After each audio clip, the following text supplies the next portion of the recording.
The F-35B Lightning II, operated by the United Kingdom through the Royal Navy and the Royal Air Force, represents one of the most advanced multi-role fighter aircraft in the world, designed to operate in a wide range of combat environments with capabilities that integrate stealth, advanced sensors, and networked operations.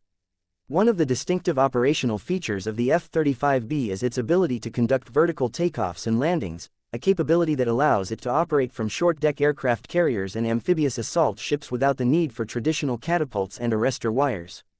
Within this context, the Shipborne Rolling Vertical Landing, or SRVL, has been developed as a highly sophisticated method of landing the aircraft on carriers, blending vertical lift and forward motion to achieve a controlled, safe touchdown while allowing the aircraft to retain significantly more fuel and ordnance than it could during a purely vertical landing. The SRVL technique is not merely a minor adjustment to landing procedures, it represents an integration of aircraft performance, flight control systems, and carrier operations into a single, highly coordinated process. The system allows the aircraft to approach the carrier with forward motion, using its lift fan and vectoring nozzles to maintain controlled descent, effectively creating additional lift from forward motion that reduces the total vertical load on the aircraft and the deck. This capability has critical operational implications, as it permits the aircraft to return from missions with heavier payloads, whether that includes fuel, bombs, guided munitions, or a combination of these, thereby enhancing the effectiveness of each sortie and increasing the flexibility of carrier operations. In recent developments, concern emerged after the release of the UK Ministry of Defence's 2024-2025 annual report, which included a line referring to the rolling vertical landing upgrade cancellation, valued at just over £300,000. The mention of this figure caused confusion and alarm among defense analysts, military aviation enthusiasts, and commentators, as it suggested that one of the core capabilities of the UK's F-35B fleet could have been abandoned. The initial interpretation implied that F-35Bs might be forced to land using only vertical techniques without the advantages of SRVL, which could potentially require aircraft to offload weapons or expend fuel before returning to the carrier. Such a scenario would not prevent operations but would reduce mission efficiency, limit the types of weapons that could be carried on extended sorties, and constrain the operational flexibility of the UK Carrier Strike Group.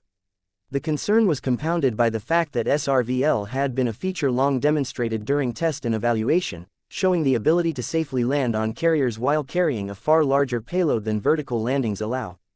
Analysts recognize that the capability is essential for maximizing the return of high-value ordnance and ensuring that missions could be executed with minimal compromise in terms of aircraft loadout or fuel management. The public and media attention, therefore, focused heavily on the apparent cancellation, although the actual implications were far less severe than the initial headlines suggested. Following the confusion, the Ministry of Defense provided clarification, confirming that SRVL has not been cancelled. Instead, the delivery of the capability, including the installation of the Bedford Array landing aid system on HMS Queen Elizabeth, has been delayed in order to align with the rollout of a related complex weapons program. The Bedford Array, which is critical to the operational implementation of SRVL, provides the pilot with guidance on speed, glide path, and touchdown positioning, allowing precise and repeatable landings even in challenging sea conditions or when the carrier deck is moving due to waves and wind. HMS Prince of Wales, the UK's second Queen Elizabeth-class carrier, has already received its landing aid system, enabling fully operational SRVL for the aircraft embarked there. HMS Queen Elizabeth is currently undergoing refit work during which the landing aid system will be installed. This alignment with a broader weapons integration program is intended to ensure that once SRVL is implemented, it operates seamlessly with upgraded munitions and future carrier operations. The Ministry of Defence emphasized that this rescheduling does not reduce the operational capability of the UK's Carrier Strike Group, and that F-35Bs can continue to perform vertical landings with reasonable payloads while the installation is pending. Current vertical landing limits allow aircraft to return with approximately 5,000 pounds of combined fuel and weapons, sufficient for most standard missions but below the maximum payload capacity that SRVL would enable. The SRVL technique itself represents a highly complex integration of multiple technological and operational elements. It requires precise control of the aircraft's lift fan, vectoring nozzles, and throttle to balance vertical and horizontal forces during landing. The pilot must manage these systems in conjunction with carrier-based guidance systems, accounting for environmental factors such as wind, sea state, and deck motion. The coordination between pilot inputs and automated flight control adjustments is critical to ensuring a safe and controlled landing on a short-deck carrier.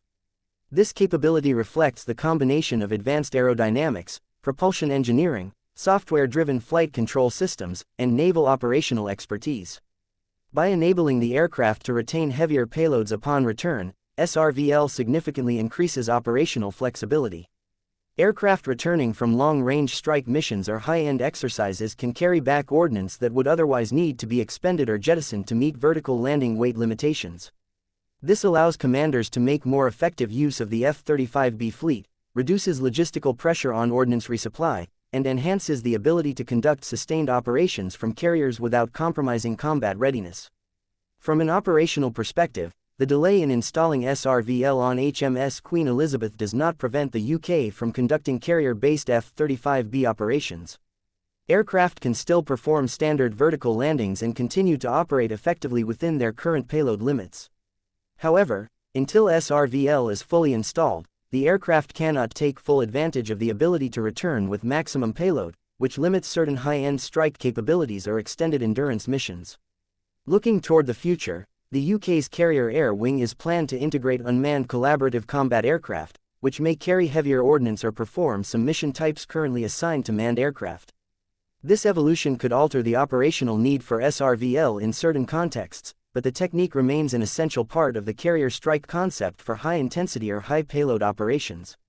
In other words, SRVL is not only a current capability but also a forward-looking technology that allows for the integration of future systems and operational concepts, ensuring that the UK's carriers remain flexible and effective in a wide range of operational scenarios. The SRVL program highlights the challenges of modern carrier operations, particularly when balancing short-term operational readiness with long-term modernization goals. It demonstrates the importance of integrating aircraft performance, flight control technology, carrier operations, and weapons systems into a coherent operational strategy. While headlines suggesting the cancellation of the capability created public concern, the clarification from the Ministry of Defence confirmed that the technology remains a key part of future operations. Once the Bedford Array is installed on HMS Queen Elizabeth and fully integrated with weapons programs, SRVL will restore the ability of the F-35B fleet to land with maximum payload, enhancing mission flexibility, operational effectiveness, and the overall strategic capability of the UK's carrier strike forces. Until that time, the aircraft continued to operate safely and effectively using vertical landings, demonstrating the adaptability of the fleet and the resilience of carrier-based operations even in the absence of the fully implemented SRVL system. The technological significance of SRVL is substantial. It represents a combination of aircraft engineering, software-controlled flight systems, carrier operational procedures, and payload management that is rare in modern aviation. The technique effectively maximizes the return on each sortie by allowing aircraft to come back with more fuel and ordnance than would otherwise be possible, providing strategic and tactical advantages in both peacetime and combat operations.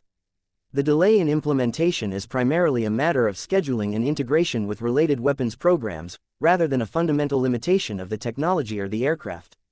This ensures that when SRVL becomes operational on HMS Queen Elizabeth, it will do so in a fully compatible and mission-ready configuration, maintaining the UK's ability to conduct advanced carrier operations and integrate emerging technologies like unmanned systems into its air wings.